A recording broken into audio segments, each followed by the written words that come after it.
My name is Kelsey. I did my presentation this semester on the body fat breathalyzer. Oh, okay, cool. So as there is no shortage of normal breathalyzers in the US right now, this new prototype that is fairly new to the technology world basically aids in the detection of fat burning. So this can be useful for not only athletes trying to lose weight, trying to bulk up, that kind of thing, but this is also useful for diabetics and that kind of thing, keeping track of your daily diet.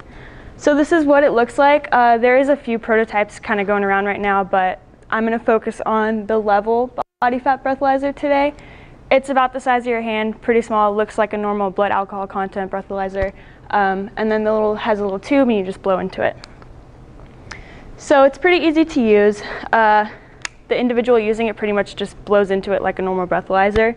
And then it has like a docking station. So you blow into it, you put it in the docking station, and then it measures a small metabolic panel. It sends this via Bluetooth to an app on your phone. And then through the app, you can basically track all your levels that it's producing, and you can see like the progress that you're making. So the current prototype, the Level one that I was talking about today, measures the levels of acetone that you produce in your breath. So whenever you're burning fat for energy or undergoing ketosis, you produce increased acetone levels both in your urine, it'll be in your blood, and you exhale it in your breath. So what the device does is it can measure from 0.2 to 50 parts per million acetone from your breath, and then it analyzes it and tells you what your levels are. So this is what it looks like. Kind of the little small breathalyzer which I showed you earlier. This is the docking station that it goes into, and you store it in here, and then like right there, it's analyzing right now. So you can see the machine is working, and then there's a little container right here that you literally just store the unit in when you're not using it.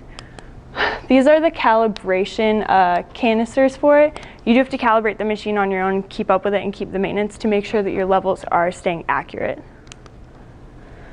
So there are a small amount of studies done on it, but as far as evidence-based practice goes, there's one study done in Japan in which they had 3 different groups of 14, kind of half male and female. The 3 different groups basically had different exercise and diet regimes that they went under for 14 days. And then they would measure their acetone level both in the morning when they woke up and then at night before they went to bed with the body fat breathalyzer. So the first group was the control group. They didn't do any dieting, they didn't do any exercise or anything like that. The second group did a moderate to mild, or mild to moderate, 30 minutes of exercise every morning, but they didn't change their diet at all. And then the third group did the same exercise, but they did control their diet and keep a healthy diet. So what they found after the 14 days was the first group and the second group didn't really have any change in their acetone levels. It kind of remained constant. But the third group actually did have an increased acetone concentration in their breath, showing that the breathalyzer actually worked, and they were burning fat. So some pros and cons. First, affirmation of dieting.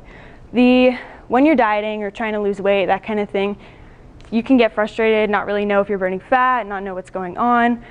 So the body fat breathalyzer can tell you, yes, you are losing weight, you are burning fat. It's the availability for it, it's super, like you can just buy it, put it on your bathroom counter and keep it there. You don't have to go to a doctor's office. You don't have to go to a lab and get a urinalysis, that kind of thing.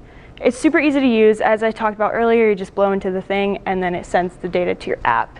It can be helpful for diabetics trying to just keep a healthy diet and make sure that if you're like a diet-controlled diabetic and you're not using insulin or anything like that, that can be super helpful. It quantifies the rate of fat loss. So basically when you're trying to diet and burn fat, and you're just looking at the number on the scale, you don't really know if you're losing weight, what kind of weight you're losing. So you could be losing water weight. You could be losing, if you're not training correctly, you could be losing muscle weight. So this does tell you, yes, you're burning fat, you're losing fat. It's non-invasive and pain-free, so you don't have to get poked with a needle, you don't have to get blood drawn, anything like that. For cons, it's kind of expensive. Right now it's priced at $699, and you do have to pay a $49 maintenance fee monthly for it, even though you do the maintenance yourself, so that doesn't really make sense to me, but it does require the calibration and maintenance, so you do have to use the calibration canisters and keep up with it to make sure it's continuing to be accurate. There's kind of a lack of evidence. There was only 3 or 4 studies that I could find as of right now, because it is a fairly new prototype. And then time for acetone levels to change. So basically how the breathalyzer works is when your body is burning fat for energy, it basically can take up to 3 to 7 days for that acetone change to be found in your breath. So if you're doing really good, burning fat for energy, it'll take that amount of time until the breathalyzer can detect that. If you go out on a weekend, you kind of have a cheat day or whatever, and you use your body's burning a lot of sugar for energy, it takes about 1 to 3 days for the breathalyzer to detect that in your breath.